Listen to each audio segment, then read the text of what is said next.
গেল বছর ভারতের বিপক্ষে সবশেষ জাতীয় দলের হয়ে খেলেছিলেন সাকিব আল হাসান। এরপর আর লাল সবুজের জার্সিতে খেলা হয়নি তার। মাঝে দেশের মাটিতে অবসর নিতে চাইলেও তীব্র আন্দোলনের কারণে ফিরতে পারেননি দেশে। পরে বোলিং নিষেধাজ্ঞার কারণে ছিলেন মাঠের বাইরে। সবশেষ পাকিস্তান লিগে খেলেছেন লাহোরের হয়ে, জিতেছেন চ্যাম্পিয়ন্স ট্রফিও।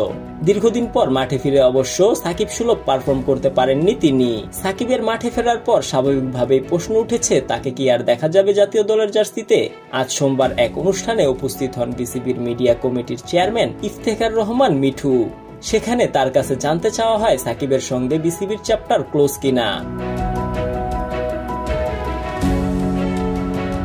জবাবে মিঠু বলেছিলেন, অবশ্যই নয়, কিন্তু আমাদের যে টিম ম্যানেজমেন্ট এবং টিম সেটআপ আছে, প্লাস অ্যাকশন শোধরানোর পর সাকিব তো একটা টুর্নামেন্ট খেললো, সো এটা সামনে দেখার ব্যাপার। কিন্তু একটা বিষয়, সে একজন বিশ্বমানের খেলোয়াড়, যে কোনো দলের জন্য সে বড় সম্পদ। সুতরাং আমাদের টিম ম্যানেজমেন্ট এবং সিলেক্টরদের কনসিডারেশনে সে সবসময় থাকে।